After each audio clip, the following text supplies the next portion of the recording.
Hi అండి, welcome back to my channel. ఈరోజు ఈ పొడుగు వంకాయలతో ఒక రెసిపీ చూపిస్తున్నానండి. ఫస్ట్ అయితే నేను దీన్ని బాగా వాష్ చేసి పెట్టుకున్నాను. ఇలా పొడుగ్గా ఉంటాయి కదా, ఈ వంకాయలతో ఏ ఏ రెసిపీ చేయాలి అన్నది కొంతమందికి అర్థం కాదు. సో నేను ఒక రెసిపీ అయితే ఈరోజు చూపిస్తున్నాను. ఫస్ట్ అయితే నేను ఒక బౌల్లో కొంచెం సాల్ట్ వేసి వాటర్ వేసుకుంటున్నాను, అంటే ఉప్పు నీళ్ళు. సో ఫస్ట్ కొన్ని ఉప్పు నీళ్ళు మనము రెడీగా పక్కన పెట్టుకొని ఈ పొడుగు వంకాయల్ని ఇలా కట్ చేసుకోవాలండి. ఫస్ట్ దాన్ని 3 పీసెస్ చేసేసి దీన్ని మళ్ళీ ఇలా సన్నగా కట్ చేయాలన్నమాట. సో ఒక 2 ఇంచెస్ అంత వెడల్పు ఉంటూ ఇలా సన్నగా కట్ చేసి మనము అన్నీ ఇలా పీసెస్ చేసి మనం బౌల్లో వేసుకోవాలి. అంటే కట్ చేసిన వెంటనే ఉప్పు నీళ్ళల్లో వేసేయండి, లేదంటే వగరు వచ్చేస్తుంది అండ్ నల్లగా అయిపోతాయి కూడా.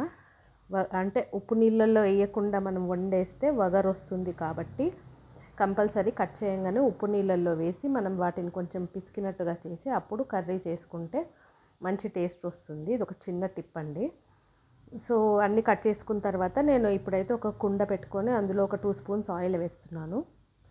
2 స్పూన్స్ ఆయిల్ వేసిన తర్వాత పోపు దినుసులు అండి, ఆవాలు, జీలకర్ర, కొంచెం కరివేపాకు అండ్ ఒక 1/2 స్పూన్ ఉప్పు.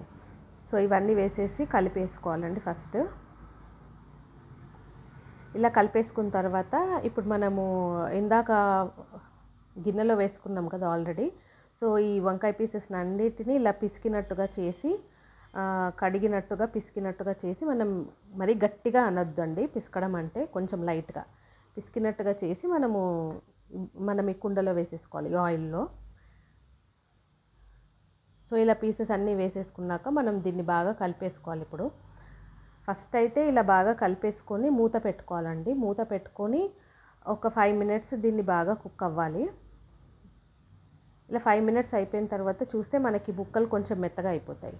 సో ఇప్పుడు ఒక 2 స్పూన్స్ ఉప్పు, 1 స్పూన్ కారము వేసి బాగా కలిపి మళ్ళీ పెట్టేసుకోవాలండి మూత. సో కొంచెం కుక్ అయిన తర్వాత వేస్తే ఏంటంటే ఉప్పు కారం ముక్కలకి బాగా పడుతుంది అని. సో ఇలా మూత పెట్టుకొని మళ్ళీ ఇంకొక 5 మినిట్స్ అండి, సిమ్లోనే పెట్టండి, హైలో పెట్టకూడదు. సిమ్లోనే పెట్టి మొత్తం ప్రాసెస్ అంతా సిమ్లోనే చేయాలి. సో ఇలా మళ్ళీ మూత తీసిన తర్వాత మనకి ఆల్మోస్ట్ ఇలా ఒక 50% కుక్ అయిపోతాయి. సో దీన్ని అలా కలిపేసి మళ్ళీ మనం ఇందులో ఇలా పచ్చి కొబ్బరి ఉంటుంది కదండి, పచ్చి కొబ్బరి పొడి. సో నేను ఒక 1 స్పూన్ వేస్తున్నాను.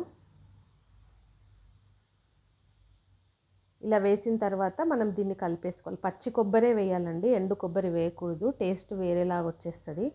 సో పచ్చి కొబ్బరి పొడియే మనం ఇలా గ్రైండ్ చేసుకొని కొంచెము ఒక స్పూన్ అంత మనం ఇందులో వేసి బాగా కలిపేసుకొని, ఇంకా ఇప్పటి నుంచి మూత పెట్టకూడదండి. మూత పెడితే ఏంటంటే మళ్ళీ ఆ వాటర్ అనేది వచ్చేసి వంకాయలోకి బాగా మెత్తగా ఇలా పేస్ట్ లాగా అయిపోతుంది కూర. సో అలా వేయకుండా మూత పెట్టకుండా దాన్ని ఇంకొక 2 మినిట్స్ బాయిల్ అయిన తర్వాత ఒక 1/2 స్పూన్ గరం మసాలా పొడి, 1 స్పూన్ ధనియాల పొడి అండి, ఇలా వేసి కలిపేసి మళ్ళీ ఇంకొక 5 మినిట్స్ కుక్ అవ్వాలి. కుక్ అయిన తర్వాత ఇప్పుడు మనం ఇలా కొత్తిమీరతో గార్నిష్ చేసుకొని, కొత్తిమీర వేసిన తర్వాత చాలామంది కలపకుండా వదిలేస్తారండి, బట్ నేను మాత్రం కలిపేస్తాను. కలిపేస్తే ఏంటంటే ఆ కొత్తిమీర ఫ్లేవర్ అనేది ఆ వేడికి మనకి ఆ కర్రీలోకి వచ్చేస్తుంది అనమాట. సో కొత్తిమీర వేసిన తర్వాత ఇలా మొత్తం బాగా కలిపేసుకొని, సో ఇంకా స్టవ్ ఆఫ్ చేసేసుకోవచ్చండి. సో ఇది వంకాయ ఫ్రై అండి యాక్చువల్గా, బట్ కొంచెం టైం టేకింగ్, సిమ్లోనే పెట్టి చేయాలి కాబట్టి. సో ఇంకా స్టవ్ ఆఫ్ చేసేసుకొని మనం సర్వ్ చేసుకోవచ్చండి. వేడి వేడి అన్నంలో వేడి వేడి కూర, జొన్న రొట్టెలో కానీ చపాతీల్లో కానీ కర్రీ చాలా బాగుంటుంది. So don't forget to like, share and subscribe my channel. Thank you guys.